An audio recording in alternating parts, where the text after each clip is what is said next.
Hello everybody and welcome back to another Warhammer Quest Cursed City, and we are finally ready, now that everyone's hit level 1, to do our first decapitation, which is called the Fell Guardian.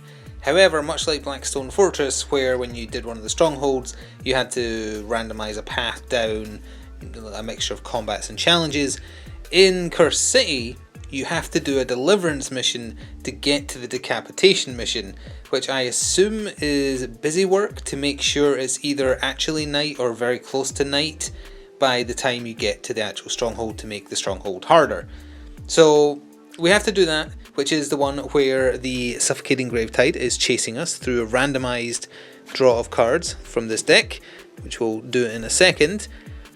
But we don't have to warn any civilians, so I guess it's just kind of like nuts to be them, or sucks to be them rather, because we don't warn them or anything. The criteria is we have to do 10 of these cards, and once we are on the 10th there'll be a door. You use a 4+ action to open the door, and then you are at the actual decapitation mission. Also, from last time, our end of mission event, Radagar the Wolf has our scent, and he will be in place of any combat group 2. Can't tell if that's in focus or not, but either way, I showed him off in the getting stuff painted if you're curious. So for any combat group 2, it will not be a random card drawn, it will be Radagar, and this is his card here. He has 10 wounds, d12 plus d8, 3-4 damage, very scary, and he has some special rules: supernatural strength, unsurpassable might, he reduces damage taken by 1 to a minimum of 0, and he can't be driven off. And on his other side, which hopefully we won't have to see, he does double d12 damage. So I think that about covers everything. We just have to clear 10 squares while the Gravetide chases us. Radagar will be every combat group 2, as and when needed. Everybody is level 1. I went over their new traits at the end of the last video with what they have now. Our Wood Elf and Vampire Hunter both have items, and our Dwarf still has that mysterious Crimson Blade. So I'll need to get this set up, so let's draw the first 2 cards. So again, we utterly ignore civilians, we don't have to do anything with them. There's one combat group there, so it'll be combat group 1, which will be a card draw. And we're level 1 now, so it's Gorslav the Gravekeeper and 2 zombies. And then if there's a fight in this one, which there is, that is Radagar the Wolf, so we don't draw a card for that one. I'll get them set up and we'll get things underway. So we have our initial setup, including the rather scary Wolfman gentleman, Radagar, on the far right there. Also, apparently I did this wrong in the first deliverance, and your initial door is supposed to be closed, so you need to waste a 4+ to open it. But either way, we will move our sunlight timer along 1. We don't actually need to keep track of any points or anything for this, we just need to go. Destiny dice, we lose the 5s, we keep a 1, 2, 3. And then we have Carillion or Wood Elf's dice. We have triple 4 and a 2. And we have Saltspire or Vampire Slayer 1, 2, 5, 6. His work is going to be cut out for him today. And then we'll come around this side for Captain Imelda, or Knight in Shining Armour, 4, 4, 6, 2.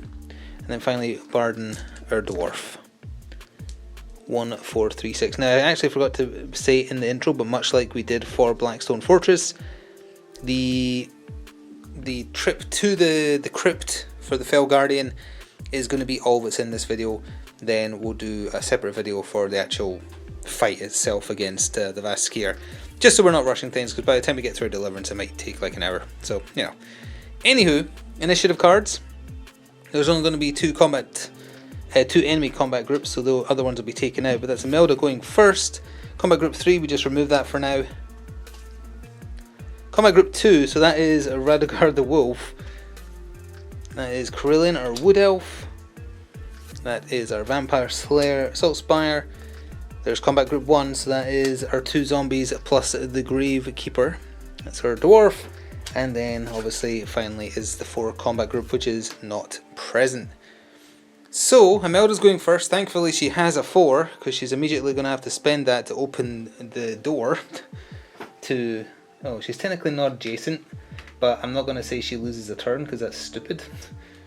So, actually, before the match started, hey, she was actually there. It makes more sense to have the tanks up front anyway than the ranged user. That was mostly just for showing off things at the start. She'll spend the 1 off the Destiny board to walk out and then immediately start trying to kill Gorslav with his 9 wounds, I believe. Yep, 9 wounds. So, she shall strike at him. No one's inspired because you have to not start inspired. And she immediately missed. She'll do it again with the other D12. Wow. Okay, it's going to be one of those kind of days, is it? She has a 6 left, but I was hoping to potentially save that. She'll spend the 2 off the Destiny board to take a swing with her sword again. I would like her to hit at least once, would be nice. Nope. Okay, she'll spend the 3 off the Destiny board. Wow, really? Okay, she'll spend her 6. Are you kidding? Is this a joke? Do you think this is a joke? She just 3, 4, 5. She just rolled 6 blanks on a D12 that only has 2 blanks on it. That's... oh dear. Okay, well, combat group 2 is Radagar the Wolf. Let's see what he does. Got his card over here. That is a 12. Call of the Hunt. Add 1 available of Bloodborne to this hostile's group and deploy it as reinforcements. Then this hostile and each Bloodborne on the battlefield make a charge action. Oh boy. Oh boy, oh boy. So, one of the Bloodborne reinforce here, and then, oh, it was a charge action. How far does Radagar move? He moves 6. 1, 2, 3, 4. Oh, he can't get any closer. Actually, can 5, 6, and then he can charge. So he will get into combat. 1, 2, 3, 4, 5. 1, 2. Okie dokie. Well, D12 and D8 against Imelda from Radagar. He gets a crit, which is 4 damage, of course. Her defense. She did actually crit defend, but she still takes a normal wound because that only blocks 3. She deserves it, quite frankly, for that appalling, pathetic display. And then the Bloodborne will attack her as well. I don't remember what his card uses. I need to look it out real quick. I wasn't expecting him to appear. Single D12, 2, 3 damage. Here we go. Oh, okay, he can roll blanks on D12s too. Excellent. That was Hostile Group 2. And then Carillion gets to go. Now, she has to walk forwards 1 step, annoyingly, so that she can see the room. The Gravetide doesn't appear until the next turn, and then it would consume the initial tile the turn after. She will fire arrows. She'll just go nuts with it. She'll fire arrows. She'll fire them at the zombies, I guess. Zombies, she would need crits to kill them. Oh, I didn't realise she couldn't see that roll, but she killed 1. She'll fire again. She killed the other, and then she'll fire at Gorslav and crit him. And at least somebody can land hits. Goodness sake. So she did, that would be 6, 7, 8. She did 9 wounds. She did indeed get an inspiration point. So somebody can finally do something right. Gorslav, oh yeah, he needs a wound marker. He has 6 wounds left. So we'll bung that there. And then after her it is Jansen. No, sorry, that's his canonical name, not my name for him. Saltspire. 1, 2. And he's going to try and finish off the Gravekeeper. He's going to start with a Judgment by spending a 5. That's double D8. He's only allowed to do this once a turn, and he missed. Ugh. Can he do anything with Vengeful Mirror? No, that's if he gets attacked. That's the item he's holding on to. Okay, he'll just do a normal stab then, which is a single D12. That does 2 damage, and then he'll do another one. And that also does 2 damage, so that's another 4 damage. So Gorslav has 2 wounds left. But he's out of dice. And it's Gorslav's turn. Well, what is Gorslav doing? A 2. He is doing... Arise, arise, deploy all slain dead worker groups from this... well, as hostile reinforcements. Then they all make an advance. They can't get there because Radagar's on it, so presumably they would appear at the next possible spawn point, which would be here, and go 1, 2, because the zombies are back in town. He doesn't need to move, he's already in point blank. He will attack Imelda because she deserves a beating. And he got a normal hit, which is 3 damage. See, Oh, she actually blocked it all. She's good at defense today, but really, really bad at physical attacking. And then to end off the turn already, it is the dwarf. He's up to the door, so he's immediately going to fire his harpoon gun at Gorslav, which is a single d12. And he critted and killed him. Finally. Some progress. So we'll put that away. Well, that should actually be on the turn timer. I just realised it should be on the track, I should say. There we go. So he's dead. Then he's gonna walk out diagonally for 3. So he's gonna go 1, 2. And let's see, 10 wounds on Radagar, and he reduces damage by 1. But the Bloodborne can ignore all damage. So actually going after Radagar would be better. He's doing 2 single attacks with his axe. D12 for each of them. First one is a crit for 3 damage. Next one, nothing. Oh dear. Well, that's 3 of the, 10 wounds on Radagar? This is off to a terrible start, absolutely terrible. End of turn event, everybody's gone. That would be a 4, which I need to find. A 4, the lower it is, the worse it is, usually. Where are we? Rulebook, back of page. A 4, the will of the master, the hostile group furthest from the enemy hero makes a move action. That would be the zombies. 1, 2, just in case you ever hoped of running past the enemies, they are coming to get you. So new turn, we move the timer along, the suffocating Gravetide arrives at the end of this turn. We lose the 2s, oh we only have 1 destiny die. We keep a 5. Corellian's dice, 1, 1, 4, 3, not great. Salt Spires at 1, 2, that was a 5. 1, 2, 5, 4. Imelda only gets 3. She has a death blow, that's promising, 3, 4, 6. And then around this side for Barden, 1, 2, 3, 5. That's probably how a dwarf would count anyway.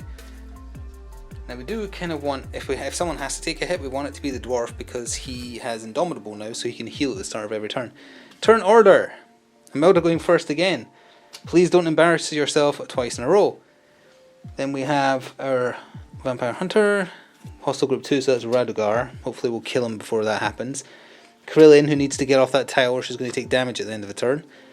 And we have our dwarf, and then finally Gorslav. Well, Gorslav's dead, but the zombies, who are still very much alive. The Bloodborne is part of Radagar's wave as well. So Imelda is going to death blow and attack both of them because she's adjacent to them, starting with Radagar. I see. The Bloodborne. Oh, that should also only be 2, I just realised, because I forgot about his reducing damage by 1. So there we go. Don't worry, she missed him too, so that's fine. She will spend 4 to attack Radagar. She hit him, which would be 2 damage, so it does 1, so actually he is now on 3 wounds. And then she kind of needs to move. No, there's no point, because we need to kill these guys, so they're just going to chase us and they're faster than us. She'll attack him again. Single wound, 2 down to 1. She'll spend the 5 off the destiny board and attack him again. That's off camera, but it was a normal wound again, so it's down to another wound, because it's 2 down to 1. And that's all she can do. So it's over to Salt Spire. He will immediately spend his 5 to shoot his gun point blank. Please don't miss this time. At least it hit. 2 damage down to 1. And he gets his free stake attack. Oh, there's no point doing the stake, because even if it hit, it would do 1 down to 0. And then he will do 3 sword attacks on Radagar. So first one, that's a normal hit for 2 down to 1 damage. 2 down to 1 damage. Wow. So 2 more damage, huh? So that's 6, 7, 8. He's got 2 wounds left, and that was all his attacks. So then it is Hostile Group 2, which is Radagar and the Bloodborne. So Radagar first, that's a 7. Brutal Assault, charge action, and makes 2 weapon actions instead of 1. Oh goody. First attack on Imelda. That is a normal hit. Does she block any of it?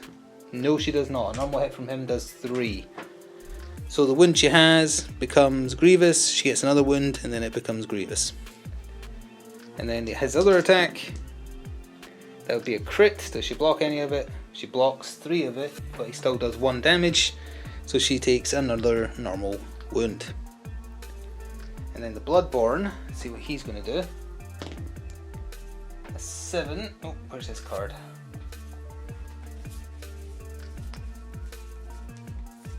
Oh, his card's underneath Gore Slabs, that's why I can't see it. 7 is just a charge, so it's just a d12 attack. He can technically hit the dwarf, so he's going to hit the dwarf, otherwise Imelda's going to die. He hits the dwarf for a normal wound, and he actually blocks it. No wait, no he doesn't. Base damage is 2. He takes 1 wound. Which he will heal at the end of his turn, but that still means that this turn he loses 1 of his dice, which is terrible. After that, it is Carillion. She'll fire an arrow into Radagar.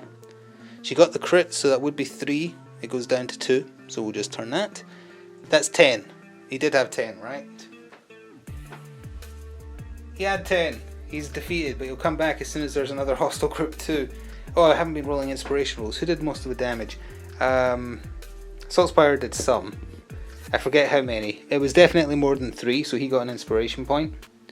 Did Carillion get an inspiration point right there for doing like 4? Nope. She'll then move 3. 1, 2, 3. She'll shoot an arrow into each of the zombies, try and kill them. She needs crits. She killed the first one. She wounded the second one, but did not kill it. It's okay. So he's dead. He got a wound. These wound counters go away. Still got the Bloodborne to contest with, of course. And she has no dice left, but that's progress, I guess. So it's the dwarf. He needs to go nuts on this vampire, unfortunately, who has 6 wounds. So he'll just do 3 axe attacks. What else can you do? Axe attack 1 is a miss. Axe attack 2 is a miss. Axe attack 3 is a crit, which would be 3 damage unless he ignores it on a 9+. He does not. So he did take 3 wounds. I guess that's something. That is definitely something. There is nothing left for this team to do. Hostile Group 1 is the zombie. An 8 for a zombie. That would be a charge. Easily getting into combat with Carillion there, and they attack with single d8 for 1/2 damage. He missed. End of turn event with us having explored technically 1 tile. Oh no, lore is bad. Lore is very bad. The Will of the Master. Well, it doesn't really matter, everybody's in combat, so actually never mind. It's the same one we had. So the Suffocating Gravetide arrives and consumes this tile. And that means we need to get out of this tile that we're in before the end of the next turn. Start of a new turn then. The dwarf has healed his 1 wound. He can also turn a Grievous to normal if that's required, but it wasn't in this case. Definitely need Destiny Dice because Imelda can't do anything. We have 1 Destiny Dice. What is this curse? We have a single 2. All she'll be doing is moving then. 4, 5, 5, 1. In fact, is that even enough for her? If she moves with a 2, she would move 3. 1, 2, 3. Nope, she's going to get damaged by the Gravetide. That's she might just need to heal then. Oh, I'm not sure. Because the Gravetide pushes you to the next square, but damages you for 2 damage, I think. She can actually take the 2 damage, so she should heal. Either way, 1, 4, 5, 5 for Saltspire. 1 single die for her. Oh, actually, wait, I forgot she had 1 die of her own.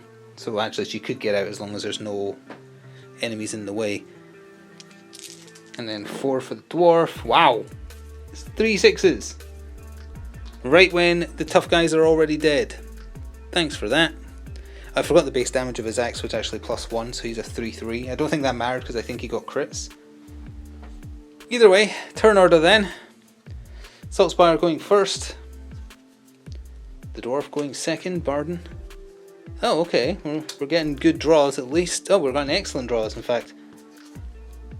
Turn 1, and then Hostile Group 2 doesn't currently exist, so that goes away. It will do once we draw 2 more tiles, and then Radagar will be back again. That sucks. So, Saltspire first, he'll spend a 5 to shoot the Bloodborne in the face. He got a crit, is it ignored? Nope, thankfully. So the crit does 4 damage. Does his stake attack go off? It does. Does he ignore that? He does. Of course he does. But the stake got through for 4 wounds. So that's 4, 5, 6, 7. How many wounds do they have again? Is it 7? Oh, it's 6. He's dead. Thank goodness for that. That's Radagar's friend gone. There's still a zombie in the way. Let's see. If he moves, attacks, and moves, he can get to the next tile. So he'll do that. So he'll go 1, 2, 3. He'll attack point blank. He got a hit, which is enough to kill him, thankfully, because he's wounded. Because he had 1 wound on him, and that was the other wound. So that combat is now gone as well, and then he'll run for the 6 he had for 4. 1, 2, 3, 4. Saltspire is safe. Then it is Barden's turn. He will loot for one of his many 6s, and he draws 2, and we get to pick 1, right? No, that's on his inspired side. Oh wait, no, sorry, it is. Realmstone or Realmstone worth 3. I'll take the Realmstone worth 3, thanks very much. And he can hold on to that, and that means he gets 2 inspiration points for finding Realmstone, so that's excellent. Let me just grab a 2, there we are. And then he'll run as fast as his little legs can carry him for another 6 and the 3, giving him 6 movement. 1, 2, 3, 4, 5, 6. He'll loot that mysterious objective as well. Take that off. I'm drawing 2, keeping 1. Inno-Sensor and Screaming Balefire. Oh, that's the grenade. What's this other one?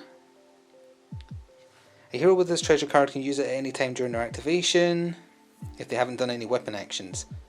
The hero cannot make weapon actions. Oh, actually, I forgot. He can't hold either of these when he's not inspired because he's still holding that blade. So we needed to find Realmstone there. I'll just shuffle these back into the deck real quick. But he is also safe from the Gravetide for another turn. Then it becomes Imelda's turn. She will have to spend the Destiny die and her own die to move. 1, 2, 3, 4. 1, 2, 3. And then next turn hope that she can heal because she is very close to death. And then finally Carillion. Actually, spend 2 5s. She can move 10. 1, 2, 3, 4, 5, 6, 7. And she'll spend her 4 to do a search action, which means we can move along the level. The turn is ending, so this tile's going to get eaten by the Gravetide anyway, so that'll let me just move stuff and set it up, so that's gone. We need to draw 2 more tiles. There is a combat. That's combat group 1. And there is a combat, so this will be Radagar in here. It's a thin corridor, but that's 2 more that I'll set up. And oh, we need to do the end of turn event though. A 6. Crisis. We have to do a Deliverance Crisis. Okay, we can do a Deliverance Crisis. I've got the book here. We have to roll it again. A 7 on a Deliverance Crisis during the day is page 30, subsection 25. Page 30, section 25. Oh, we need to pick who to send. I don't want to risk sending Imelda in case she dies. We'll send Saltspire, our vampire hunter. The Rack. A lawbreaker lies atop a bleed rack, an awful device designed to slowly kill by exsanguination, i.e. losing all their blood. The acting hero must choose to get the criminal down from the rack or leave them. They're a criminal, but are they a criminal based on the law or vampire law? Let's try and save them. Entry 81 on page 36. To extract anyone from these devices is delicate work. The acting hero makes an agility roll. If they're successful, they free the criminal. Agility on a Saltspire is a D8. They are not successful. Let's see. Otherwise, the criminal dies as the acting hero tries to free them and the crisis ends. What would have happened if we succeeded? fear would have went down by 1 and you would have got a free inspiration point. That's fine. He's allowed to come back to anywhere he wants in the battlefield. I'm actually just going to move him to, well, it literally doesn't matter actually. I'll just leave him there. Okay, I'll get these new 2 tiles set up. So we're set up for a new turn. The progress towards night has gone up 1. I think I forgot to draw a monster card on camera, but it's 4 corpse rats who are now blocking our way, and we need to get through this tile this turn or we're going to take a bunch of damage. So, Destiny Dice, we lose 2 4s but we keep a 1 2 5, which isn't terrible I guess based on how we've been doing so far.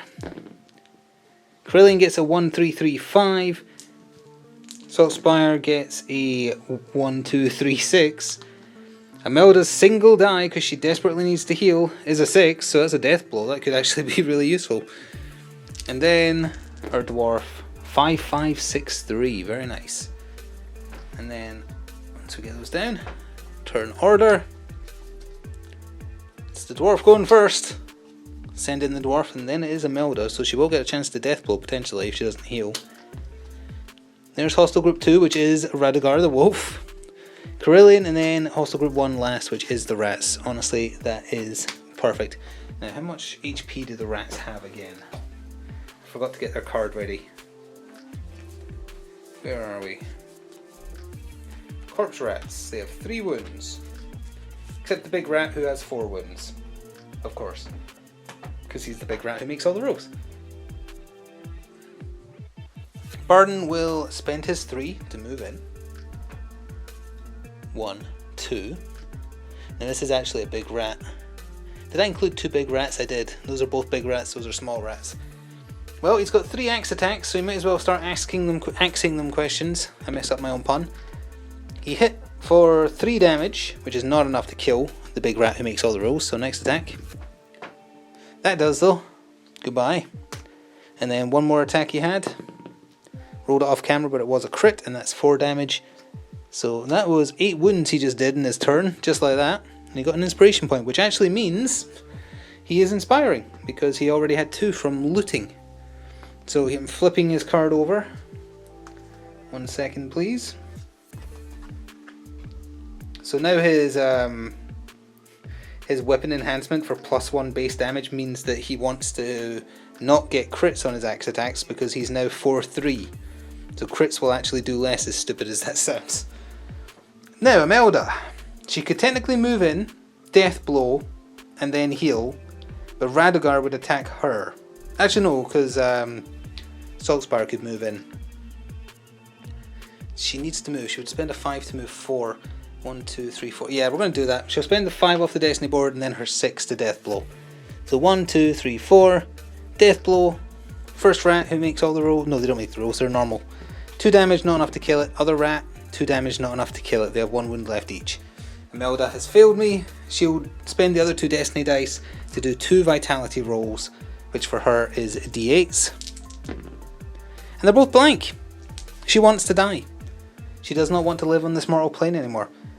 Who's after that? Saltspire. He will move for 4. Actually, might as well move for 3 because it only puts him there anyway. And then he'll stab the rats. Oh, did she get an inspiration point? She did 4 wounds, so no. First stab kills the rat. Second stab kills the rat. The rats are removed. He has 1 die left and it's a 6. He will go on Overwatch with it because he has that skill where his dice don't go down in value when he overwatches with quick reflexes. So he'll be able to use that 6 to shoot at Radagar.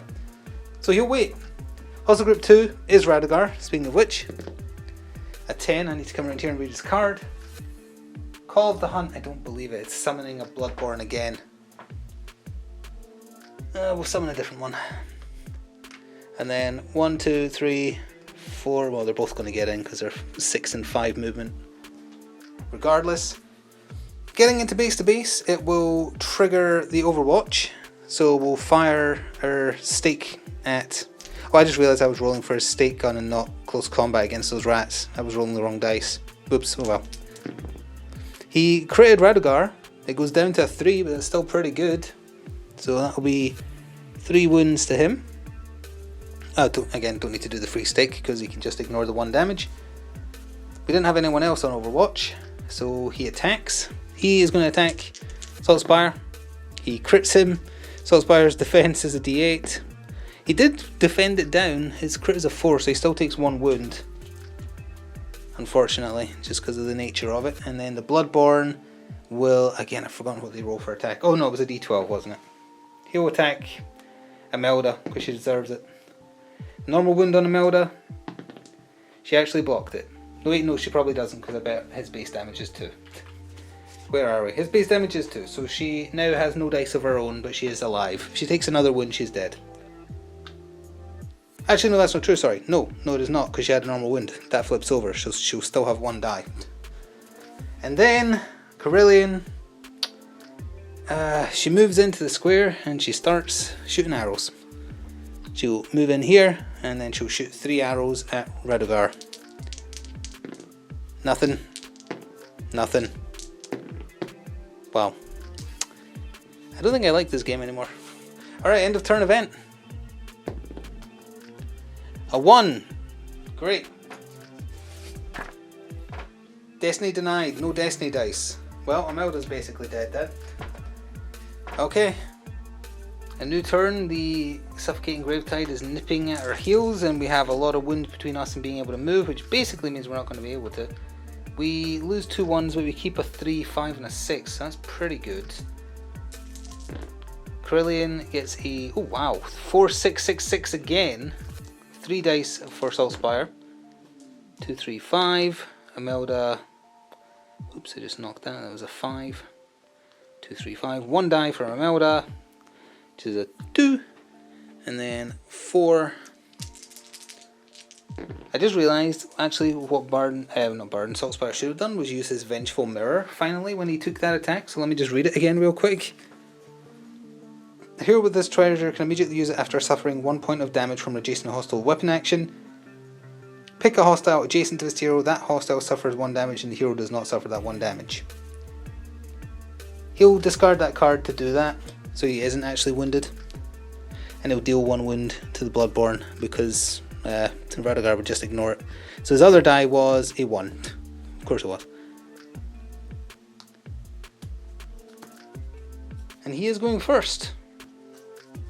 Now there is only hostile group 2 in this list now besides us, so it is likely we're going to get a lot of activations first. There they are. And then the dwarf's going last. We really needed him to go sooner because he is our damage dealer. Because he's doing 4 damage with basic hits. Well, Saltspire can't do anything else besides try and kill Radogar, so he'll start spending dice. He can shoot his gun once, so he will. He got a normal hit, which is 2 damage down to 1. It's a start, I suppose, and then he'll do 2 sword slashes, which are d12s. We'll just roll them simultaneously. 2 normal hits, so that is 2 damage. Each one gets reduced down to 1. So Radogar's at 6. What can you do? He'll just attack again, because he can't get past them. And that's another 2 damage down to 1. Goody. After him is the battered and broken Imelda. She'll take the 6 off the destiny board to death blow, I guess. Radogar, she critted for 4 down to 3. So that actually killed him, because that would be the 10. Oh, forgot to roll for inspiration points again. Saltspire, I keep calling Jensen. Imelda. Oh, Imelda's not done yet though. Nah, she's going to heal. She did not either. So the Bloodborne still has 5 wounds left and can ignore damage.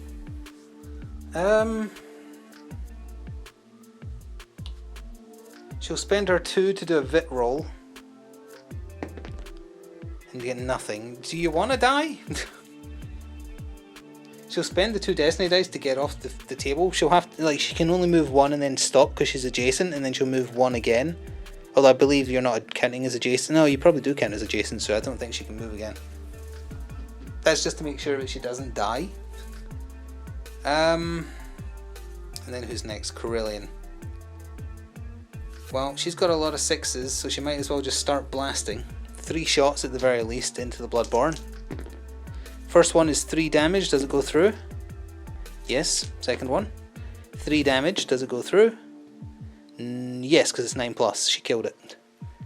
Oh, thank goodness for that. That was 2 shots. She has more than enough. She'll spend a 4 to move 5. 1, 2, 3, 4, 5. And then she can't loot because she's got something. So she'll ignore that. If only she could heal someone else. But she can't. Hostile Group 2 is dead, so they're... Oh, that's my doors. Give me a second. Sorry, as I was saying before I got interrupted, I had to take a parcel in from my neighbour. Let's see. What were we doing? Krillin just finished moving. Yeah, I was going to say she could technically loot, but she's holding an item, so... Yeah, I guess she could draw cash.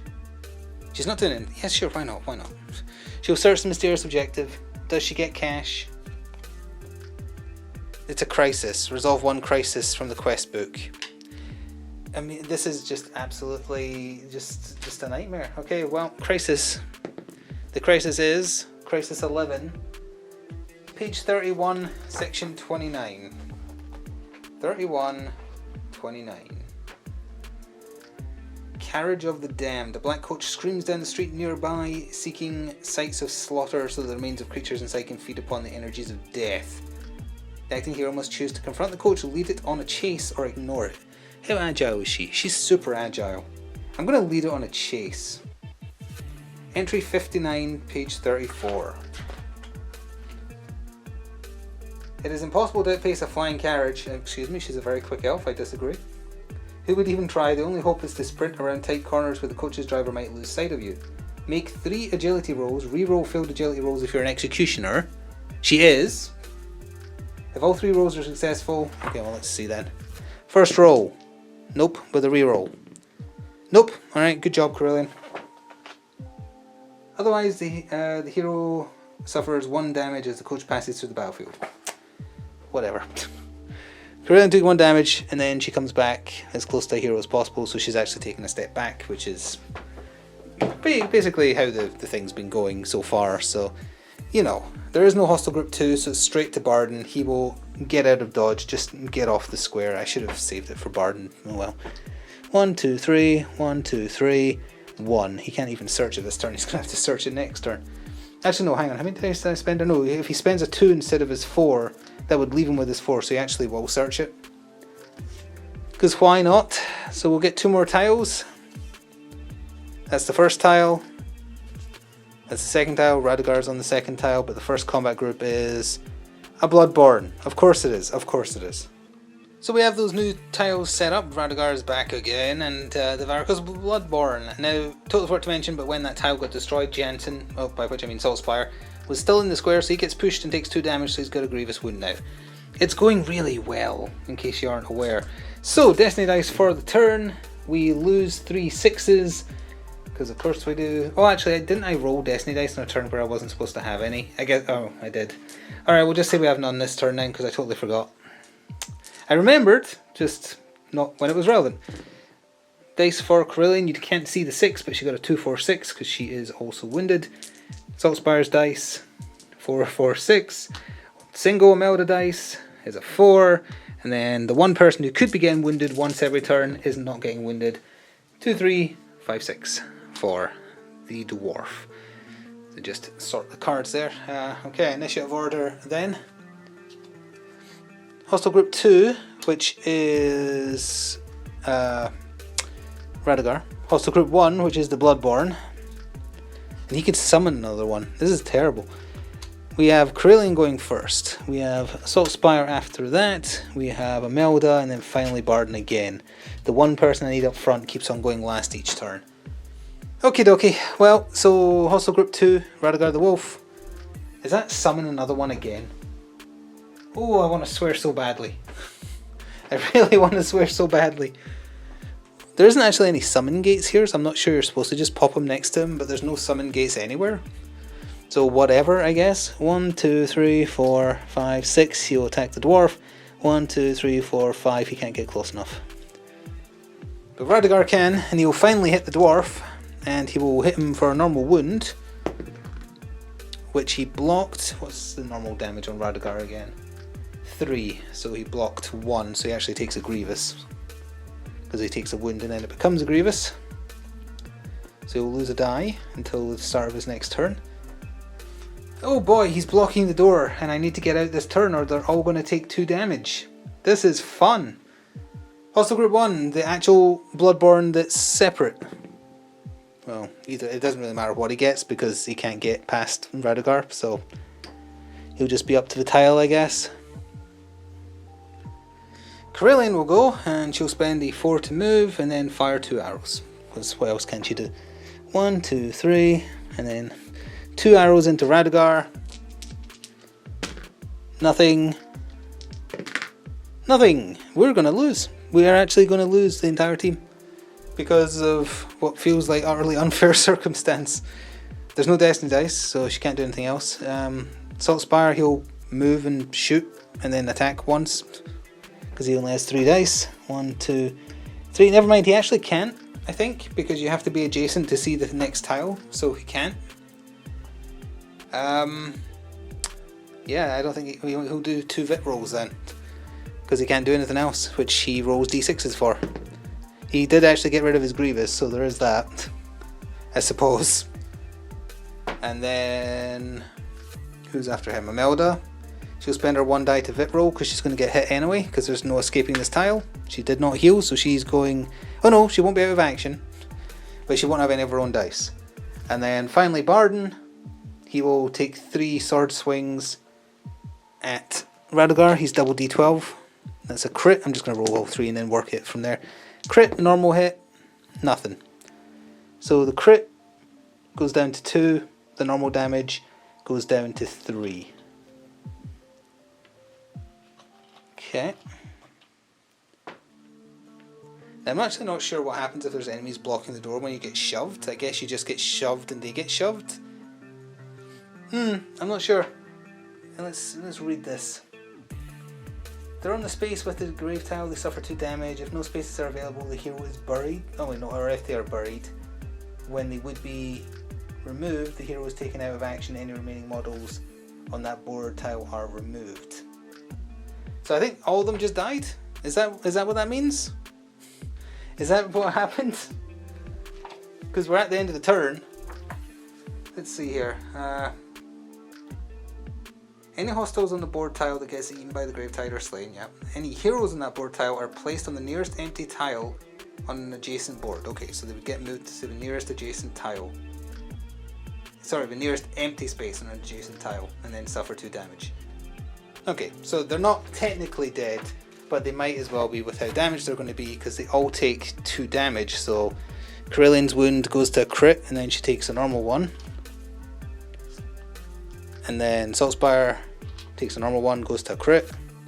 Imelda takes a normal one, goes to a crit. If she gets hit from any source, she's dead. Barden takes a hit, goes to a crit, goes to a Grievous rather, and they all get put on the nearest possible adjacent spaces. Like that. And then that gets eaten. And the same thing's going to happen on the next turn and we lose. Destiny die for the turn, the event die for the turn, a 2. The Will of the Master, I mean they're all point blank anyway, so that's nothing.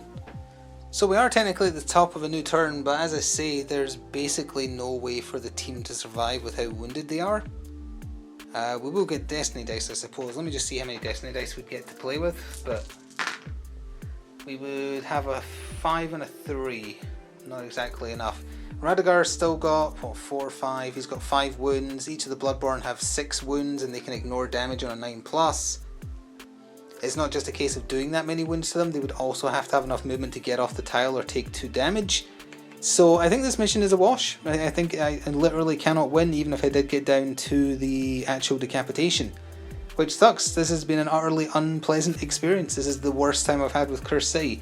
And we only got to the 6th tile of the 10 required to proceed. But yeah, I'm just going to say everyone got taken out of action because they're all going to die at the end of this turn anyway. So yeah, we failed, and if you fail, for the nice thing though is failing a deliverance actually has no bad consequences. If the heroes are successful, blah blah blah. If the heroes fail this journey, there are no additional penalties, although you still grow influence by 1, so influence would go up to 5. The part that's the problem though is that for every out of action hero you roll the d12. If you get a 1, they're dead forever. Corellian, nope. Tallspire, nope. Imelda, she deserves it. Well, either way, that is called, but either way it's a 5 or a 6. Barden, the one who does not deserve it. Okay, everyone did not die, We wasted items, we wasted resources. We did leave with 3 realm stone. I don't know if you still have to do an extraction event. Presumably you do. Even if everyone's out of action? I'm honestly not sure. I guess I'll roll on the extraction table. The airship comes and picks us up. We don't get any additions to this.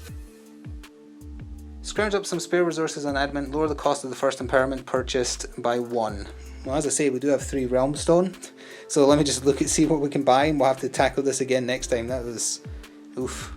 So I don't even think that was an embarrassing showing for the team. It's more so just a convalescence of a lot of things that just made that impossible. The nice thing is when we attempt it next time, the Radagar event that we got previously is no longer in effect. So that does mean we'll be getting actual normal hostile groups, which will be so much easier to deal with than a constantly respawning 10 wound hero. So we'll have a much better chance next time. Because we can spend and we have a discount, I bought a 4 cost realm stone upgrade, because we have 3 but the cost is reduced by 1. So we're buying some transmutable coating, which makes the hero's defense D8. I'm going to give that to Corellian because her base defense, regardless of whether she's inspired or not, is just a D6. So we're going to give her that, and then I'm also going to trade and give her Vial of Concentrated Potency, which adds +1/+2 to the next attack they make and make it irresistible, so no damage reduction. Giving that to Melda, and hoping that she will use that to actually do something of worth. So I had hoped next week to just be at the Fell Guardian, but I didn't account for losing. So hey, next time we'll be trying the Deliverance again to get down to the Fell Guardian. Thank you for watching. That was horrible. See you next time. Ta-ta for now.